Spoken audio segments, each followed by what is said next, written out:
Hey Nick, just barely surfacing after my go around with Mr. Denninger. Um, Real interesting, Nick. It's the money system. You think it's the money. The money is a manifestation of the problem with the money system.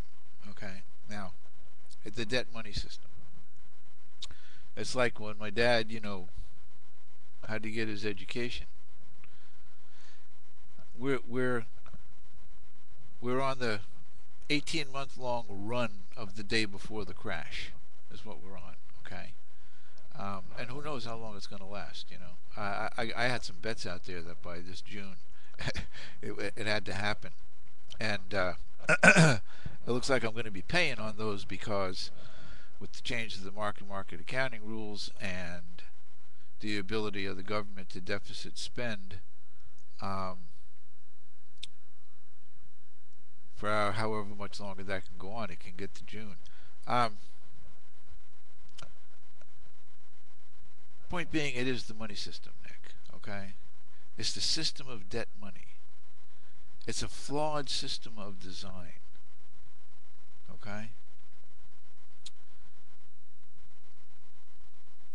I am what you call a monetary heretic, Nick.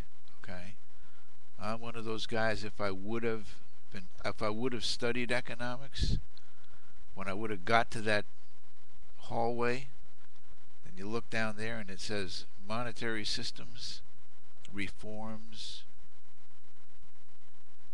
alternatives,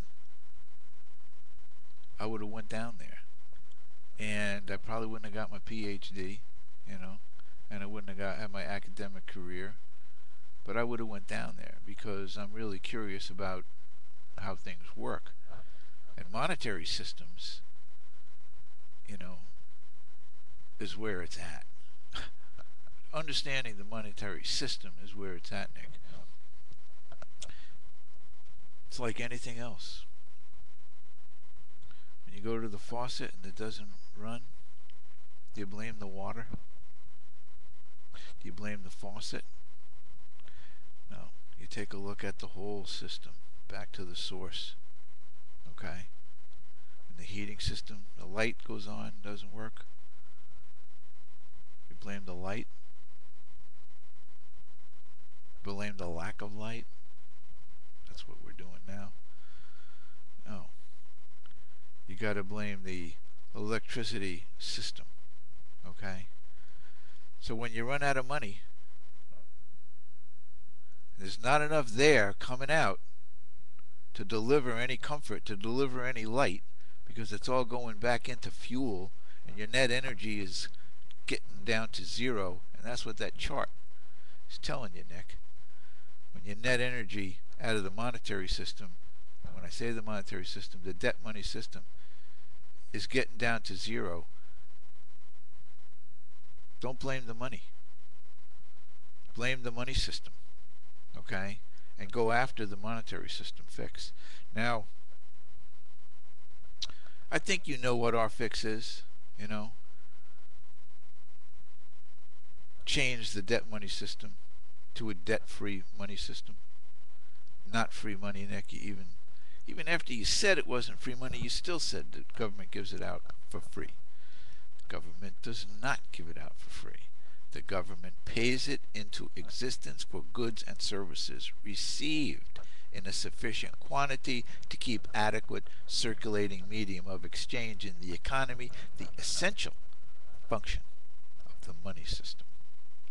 I know it's a store of value and it represents savings, and the Austrians grab on that and try to make that the thing. And I know it's a unit of account, and the chartalists grab on that and say that's the main thing, and that's how it works. But I disagree with them, Nick. Disagree with all those guys, and I think that's the discussion that we should be having. Okay?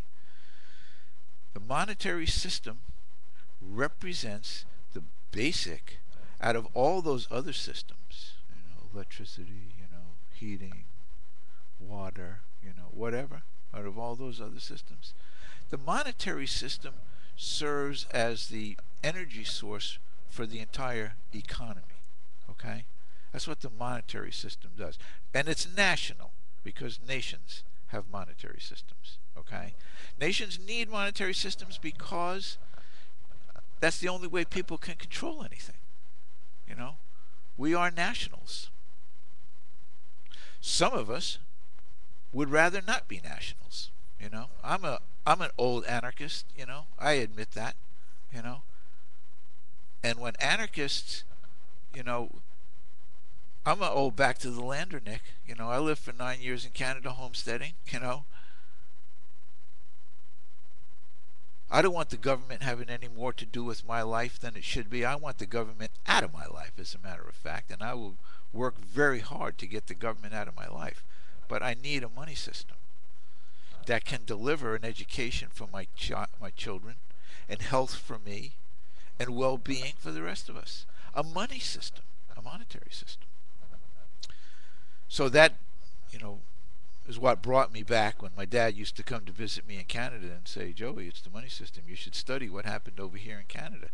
You know, look at this, you know. And then I could see how, like you said, for 40 years, you know, Gerald Grattan McGeer saw to the monetary needs of Canada, made it a rich, prosperous nation, very comfortable, without debts, Nick. You see, it's the debts of the debt money system.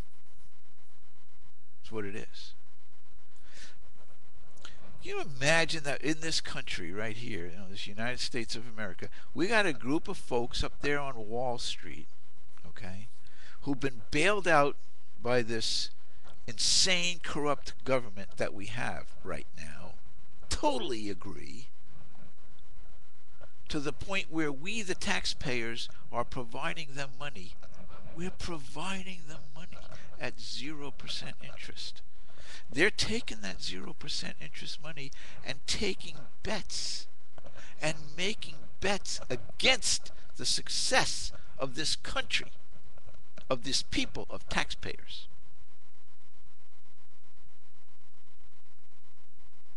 And if there ain't nothing wrong with that picture, then you going over the cliff. Okay? You're going over the cliff. We going over the cliff. Not you, Nick, but we going over the cliff. And when we go over the cliff, y'all going over the cliff with us. So we need a new money system. We need a new monetary system, Nick. We got to forget about fractional reserve banking. We got to forget about debt money. We got to forget about needing debts in order to have money. Shouldn't be any plainer and simpler than that Robert Hemphill quote. We got to do away with that. Intelligent people got to reflect upon the deficiencies of the debt money system and replace it with the debt-free money system, Nick. Okay? How do you do that? I prefer the plan of the American Monetary Institute. You know, Nathan's blog and Bill Still got a proposal out there that's, you know, similar in nature but different in a lot of respects to itself. New Economics Foundation in Great Britain has got a proposal on how to create new money, debt-free, government issue. You know, so it's people have been talking about it and thinking about it for a long time. My dad certainly for 40 years. You know, and it's coming, Nick. I keep telling you, it's coming. And when it comes, prairie fire. Prairie fire. The populists at the turn of the century, before the Federal Reserve Act came into existence, the populists in this country, okay, outgrowth of the greenbackers, debt-free, government issue money, political parties and members of Congress, and you know, so the idea has been around forever, Nick. What's the famous quote? The issue that has come down through history and will be decided sooner or later, it's the people versus the banks. Whose money is it? Once you get the handle on that, Nick, the rest of it comes. Anyway, thanks again for a really good post, Nick.